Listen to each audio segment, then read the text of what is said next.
I woke up to a loud banging on my front door, the kind that sends a jolt through your spine before your brain catches up. The sun had barely risen, and the fog outside clung to the pavement like a ghost refusing to let go. I pulled my robe tight and opened the door, greeted by three men in suits, their expressions carved from stone. The tallest one, a thick stack of papers in hand, cleared his throat. "Mr. Reynolds, this is a final notice. The HOA has deemed your property in violation of community standards. You have 7 days to vacate. 7 days. 7 days to abandon the home I had built with my wife before she passed. The land I had nurtured with my own hands. The place I had fought to keep standing despite every obstacle thrown my way."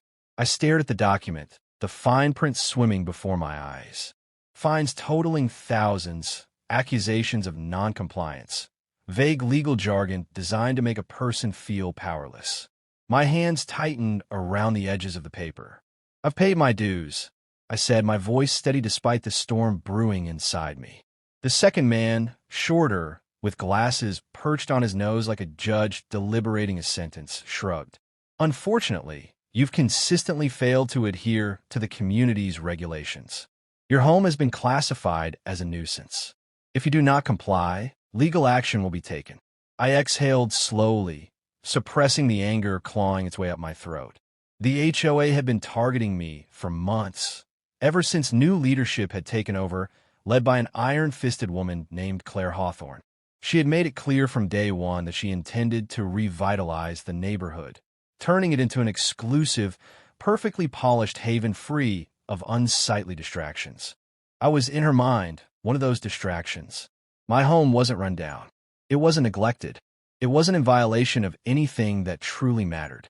But to Claire, it wasn't aesthetically harmonious with her vision. And for that, she had been finding ways to drive me out, escalating fines, fabricating complaints, and now delivering an eviction notice under the guise of legality. I took a step forward, looking each of them in the eye. "I suggest you go back to your office and check your facts before you try to evict me." The tallest man smirked. "Oh, we have, Mr. Reynolds. We have every right to remove you, and we will." The three men turned and walked away, their polished shoes clicking against the pavement like a countdown to my forced departure. I shut the door, my breath coming in slow, measured waves. I knew this day was coming. I had been preparing for it. Claire and her HOA had no idea who they were up against. I walked to my study, my fingers tracing the old wooden desk that had once belonged to my father. I pulled out a locked drawer and retrieved the file I had been compiling for months. Copies of emails, recorded conversations, legal precedents, and most importantly, a document so powerful that it would bring the entire HOA crashing down in a matter of days. I had played along for too long, collecting every piece of evidence I needed. Now, it was my turn to make the next move. I picked up my phone and dialed the number I had been saving for this exact moment. "It's time," I said when the person on the other end answered. The voice on the line chuckled. "Then let's show them what happens when they push the wrong man." I hung up, walked to the window, and watched as the HOA officials drove away, unaware that their empire was about to collapse. This wasn't just about my home.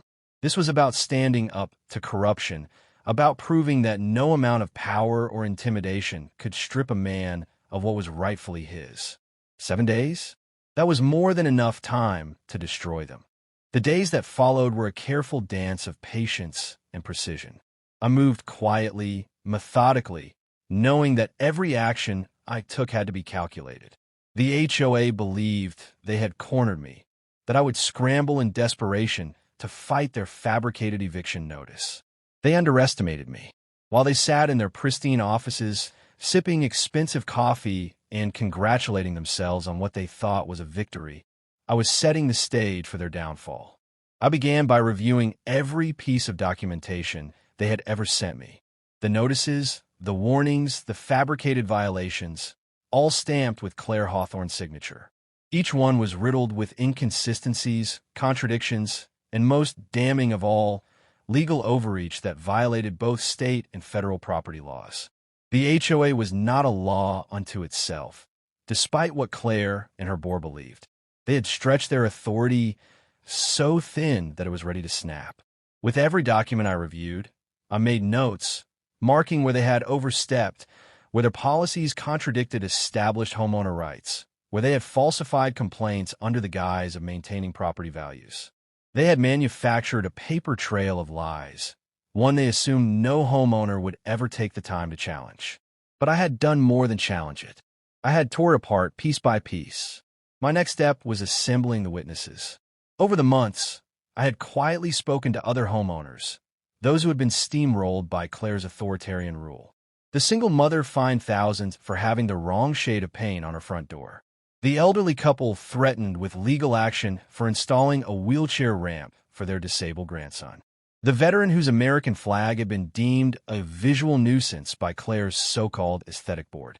Each of them had been harassed, intimidated, and squeezed for money under the guise of community standards. Each of them had a story to tell, and each of them was ready to speak. While Claire and her board thought they were tightening their grip on this neighborhood, they had failed to see the cracks forming beneath them. People were angry, and rightfully so. I had spoken with them quietly, assured them that if we stood together, we could bring the entire house of cards down. They had hesitated at first, fearful of retaliation, of losing their homes. But fear only lasts until the weight of injustice becomes too heavy to bear. Now, they were ready. The final piece of the puzzle was the document I had kept locked away for the perfect moment. It was not an HOA bylaw, nor a property record. It was something far more potent, a legal ruling from a case that had gone unnoticed by Claire and her cronies, one that set a precedent that would dismantle every argument they had built their power on. A judge had ruled against an HOA in a case nearly identical to mine, and in doing so, had stripped the organization of its ability to enforce arbitrary, illegal evictions. The ruling was binding, and the moment I presented it, the eviction notice they had served me would be worthless. But I wasn't going to stop at saving my own home. Claire and her board had used their positions not to protect the community, but to exploit it. They had fined residents into financial distress, forced families to sell their homes, and funneled HOA fees into pet projects that benefited no one but themselves. That was where my final move came in. I had gathered financial records, spoken to people who had worked within the HOA's administration, and uncovered what I had suspected all along: misappropriation of funds. Money meant for neighborhood upkeep had been funneled into personal expenses, luxury retreats disguised as leadership summits, and undisclosed payments that had no paper trail. I had everything I needed. The question was not whether Claire and her board would fall, but how hard they would land when they did. My allies were in place, the evidence was ready, and the final act was set to begin. Claire had given me 7 days. She had no idea that in less than half that time, her entire empire would crumble beneath her feet. The neighborhood bustled with the usual pretense of suburban tranquility, but beneath it, an undercurrent of tension swirled. The HOA board carried on as if they had already won, oblivious to the storm approaching. I moved through the days like a man with nothing to lose, ensuring that every step I took was deliberate. The homeowners who had once stayed silent were now emboldened, whispering amongst themselves, quietly gathering their own grievances, readying themselves for the inevitable reckoning.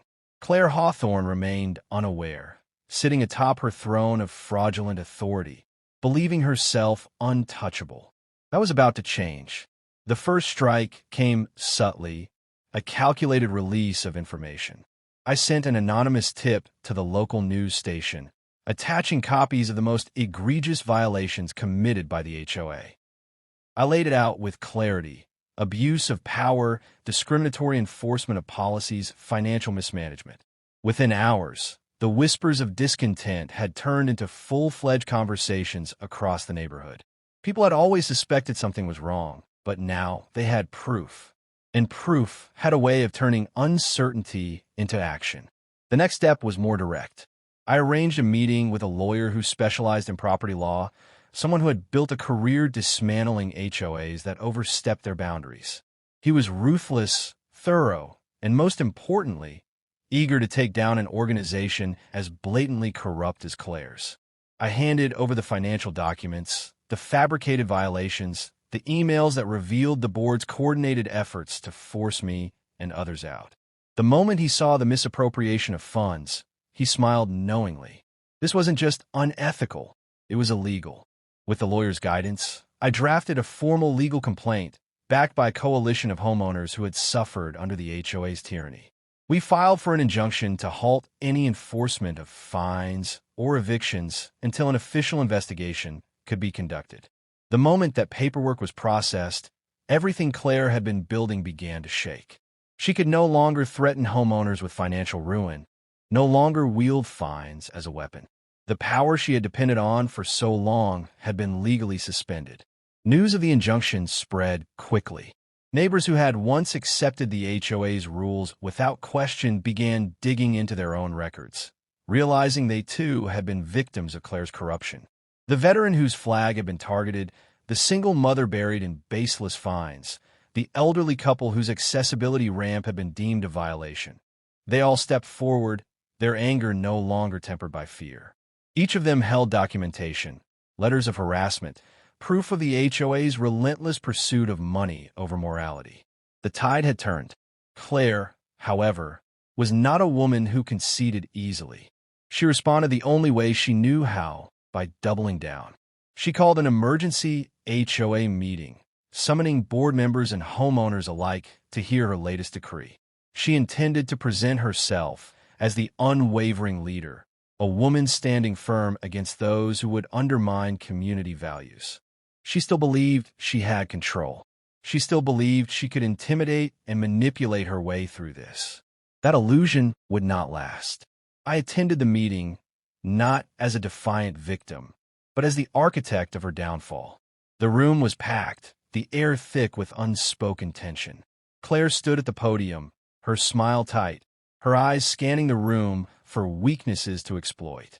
She began her speech, carefully crafted to paint herself as the protector of the neighborhood, the only one standing against the forces of disorder. She made vague claims of outside influences trying to destroy what she had built. She spoke of maintaining property values, of keeping the neighborhood exclusive. She had no idea that she was speaking to an audience that had already turned against her. I waited, watching her unravel as murmurs of dissent spread through the crowd. Homeowners whispered among themselves, their trust in her authority eroding with every carefully chosen word she spoke.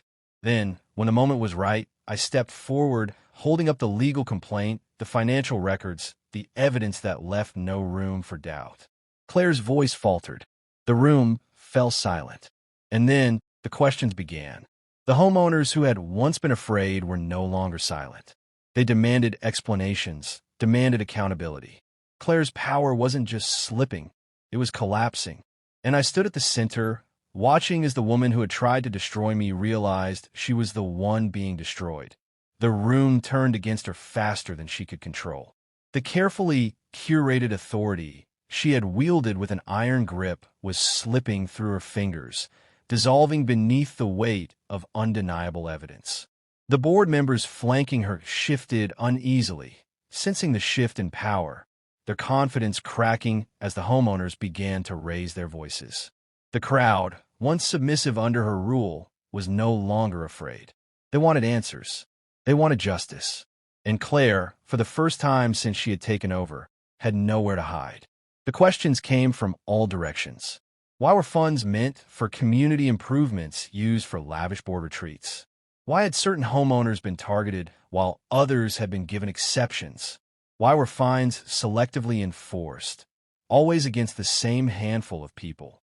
The records I had obtained painted a damning picture, one that could not be explained away with her usual carefully rehearsed speeches. She stumbled, offering vague responses that satisfied no one, her voice laced with the strain of someone grasping for control she no longer had. The lawyer I had hired stood among the homeowners, silent but watchful, his presence enough to unsettle the board members who had once thought themselves untouchable.